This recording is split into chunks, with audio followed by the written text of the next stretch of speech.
Salam sejahtera bagi kita semua. Perkenalkan, nama saya Milly dengan NIM C0C021030. Di sini saya akan mempresentasikan dengan judul penyelesaian sengketa bisnis. Pengertian sengketa bisnis.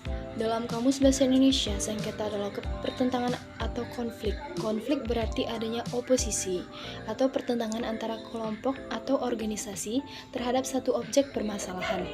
Menurut Winardi, pertentangan atau konflik yang terjadi antara individu-individu atau kelompok-kelompok yang mempunyai hubungan atau kepentingan yang sama atas suatu objek kepemilikan yang menimbulkan akibat hukum antara satu dengan yang lain. Menurut Ali Ahmad, sengketa adalah pertentangan antara dua pihak atau lebih yang berawal dari persepsi yang berbeda tentang suatu kepemilikan atau hak milik yang dapat menimbulkan akibat hukum antara keduanya. Selanjutnya, penyelesaian sengketa bisnis. Pertumbuhan ekonomi yang pesat dan kompleks melahirkan berbagai macam bentuk kerjasama bisnis yang meningkatkan dari hari ke hari. Semakin meningkatnya kerjasama bisnis menyebabkan semakin tinggi pula tingkat sengketa di antara para pihak yang terlibat di dalamnya. Sebab-sebab terjadinya sengketa di antaranya: pertama, wans prestasi; kedua, perbuatan melawan hukum; dan yang ketiga, kerugian salah satu pihak. Arbitrase. Seperti telah disebutkan bahwa yang dimaksud dengan arbitrase adalah cara penyelesaian sengketa perdata swasta di luar pengadilan umum yang didasarkan pada kontrak arbitrase yang dibuat secara tertulis oleh para pihak yang bersengketa, di mana pihak penyelesai sengketa tersebut dipilih oleh para pihak yang bersangkutan, yang terdiri dari orang-orang yang tidak berkepentingan dengan perkara yang bersangkutan. Orang-orang mana yang akan memeriksa dan yang bersangkutan, yang terdiri dari orang-orang yang berkepentingan dengan perkara yang bersangkutan. Orang-orang mana yang akan memeriksa dan memberi keputusan terhadap sengketa tersebut.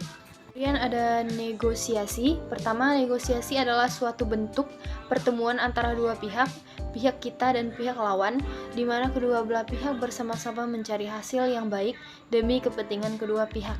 Kedua, proses untuk mencapai kesepakatan yang menyangkut kepentingan timbal balik dari pihak-pihak tertentu dengan sikap, sudut pandang, dan kepentingan-kepentingan yang berbeda satu dengan yang lain.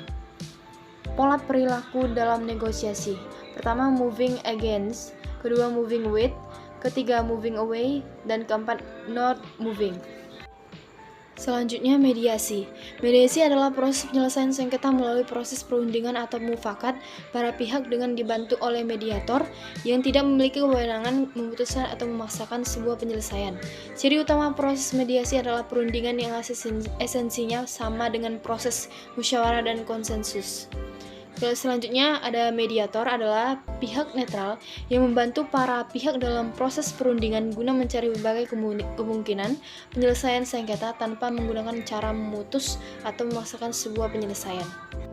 Selanjutnya ada konsiliasi, mirip dengan mediasi, yakni juga merupakan suatu proses penyelesaian sengketa berupa negosiasi untuk memecahkan masalah melalui pihak luar yang netral dan tidak memihak yang akan bekerja dengan pihak bersengketa untuk membantu menemukan solusi dalam menyelesaikan sengketa tersebut secara memuaskan kedua belah pihak.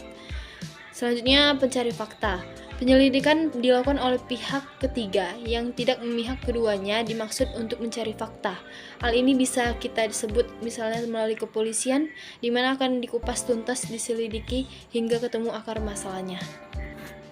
Kemudian mini trial adalah alternatif penyelesaian sengketa atau ADR, prosedur yang digunakan oleh bisnis dan pemerintah federal untuk menyelesaikan masalah hukum tanpa menimbulkan beban dan menunda terkait dengan litigasi pengadilan.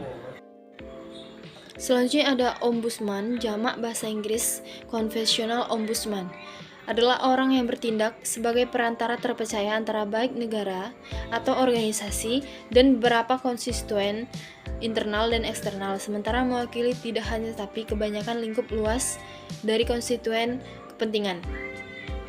Selanjutnya, penilaian ahli. Tanggapan ahli adalah segala sesuatu yang merupakan dasar pemikiran dan indikator dan penyelesaian sengketa bisnis, karena dalam penyelesaian sengketa harus melihat aspek-aspek hukum, sosial, dan budaya, bagaimana ahli hukum dapat memberikan kontribusi yang positif dalam penyelesaian sengketa bisnis.